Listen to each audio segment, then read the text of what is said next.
as well. So the Celtics parade is still set for Friday, and the Panthers at the Oilers, Game 6.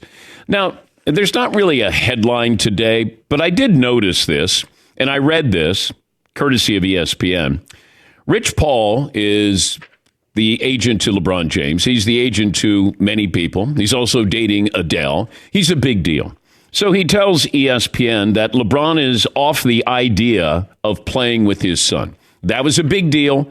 He was, wanted him to be drafted by the Lakers, or was he going to go someplace else to play with Bronny?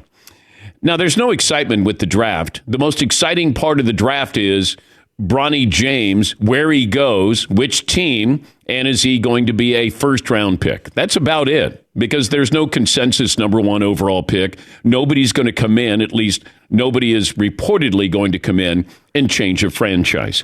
But with Bronny James, this, according to Rich Paul, LeBron is off the idea of playing with Bronny. If he does, he does. But if he doesn't, he doesn't. Okay. There's no deal that's guaranteed that if the Lakers draft Bronny at 55, that LeBron's going to re-sign. If that was the case, I would force them to take him at 17. We don't need leverage. Once again, the agent is saying, I would force the Lakers to take Bronny at 17. Who's running the Lakers? Sounds like Rich Paul is, or LeBron. But once again, if that was the case and LeBron was going to stay and he needed his son there, I would force them to draft him at 17. The Lakers can draft Bronny and LeBron doesn't re-sign. LeBron is also not going to Phoenix for a minimum deal. We can squash that now. Now, I did say there are other teams interested. Now, he is limiting the number of teams that Bronny James is going to work out for. Right now, Phoenix and L.A. That's it. Now, there are other teams that are interested, according to Rich Paul, Minnesota, Dallas, and Toronto. If it's someone else, Minnesota would love to get Bronny, but I don't know who their owner is going to be. Also, the Mavs GM, his name is Nico Harrison. He's like an uncle to Bronny, according to Rich Paul. So let me just throw this out there. And I don't know if it's going to stick. I don't know if it matters. I don't have any inside news sources with this, or sources close to sources. LeBron wants to play with Kyrie again. And probably Kyrie wants to play with LeBron again. Let's say Dallas drafted Bronny James. Once again, you got the GM. Okay? The GM is like an uncle to Bronny. LeBron, Kyrie. So they draft him. LeBron opts out, becomes a free agent, and then says to the Dallas Mavericks, what do you want to pay me? I'll come in. I know, sounds crazy, right?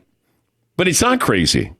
Because if you're the Mavericks, and once again, Mark Cuban is involved, not the way he was before he sold off a good portion of the Mavericks. But if you're looking to create a reality show, and Mark has been in the Shark Tank business for quite some time, you're creating a show here.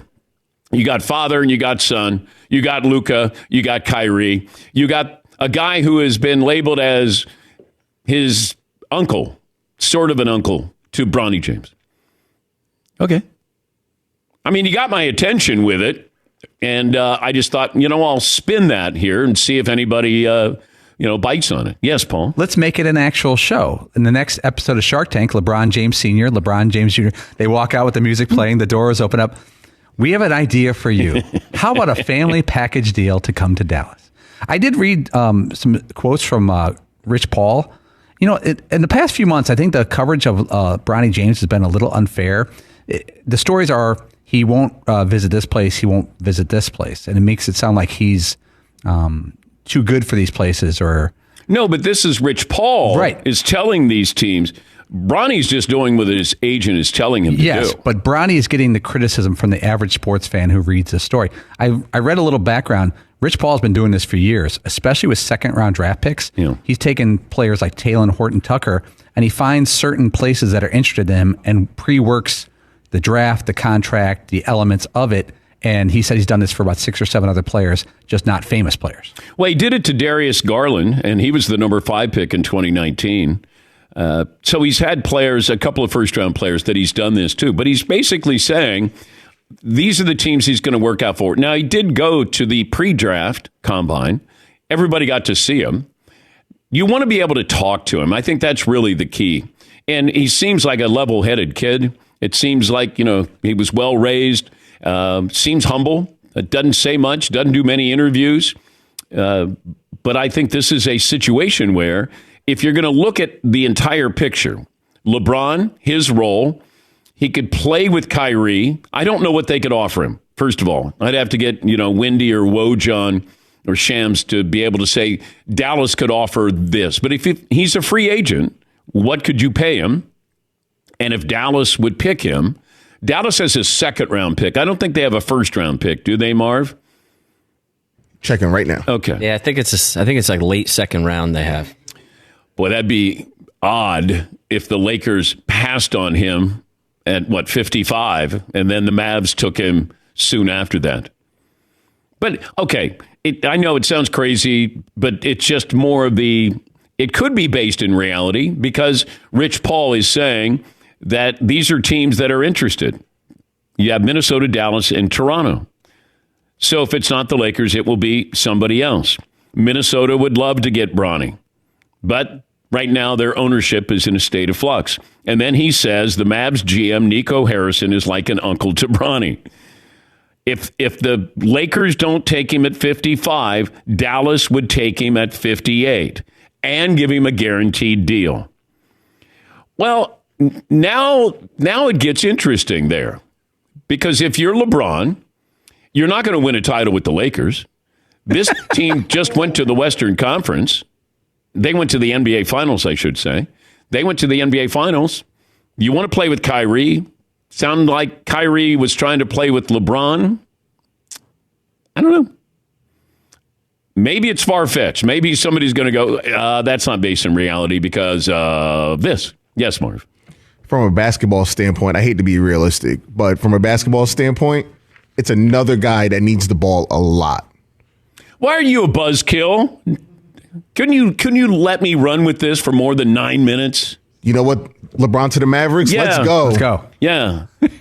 This is where LeBron becomes the ultimate team player. What do you need me to do? Mm-hmm. End of his career. Oh, my gosh. Did you see LeBron sacrifice? Ooh, who's the biggest star in Dallas? Yeah. Dak or LeBron? Whose team is guys. it? Oh, my God. Can you imagine social media if LeBron ended up in Dallas? Yes. And then he goes to the Cowboys games? They'd shut down the company in Bristol, move everything down to Dallas. ESPN Dallas. Yeah. Oh my Yeah, God. they would just have to relocate Why not? everybody. Yeah. That's funny, but it's pretty true. Yes. Look, they had the heat index at ESPN. All I know is Greeny and Stephen A. are probably going, why didn't we come up with that? Why didn't we get that angle today on Get Up or First Take? Skip's not on the air for another 20 minutes, so he might run with this. LeBron going to the Mavs and Bronny going to the Mavs. But if the Lakers would pass on him, and once again, we don't know who's going to be the coach. I'm assuming it's J.J. Redick. And could you imagine if, the Lakers say to J.J. Redick, we're not taking Bronny? What that does to the podcast then? But, stranger things, crazier things. And, I guess the big question mark is LeBron's future. I know he wants to stay in L.A., but if you get this opportunity to play on a better team and your son is going to be there and they give him a guaranteed contract and you play for 2 more years, is that crazy?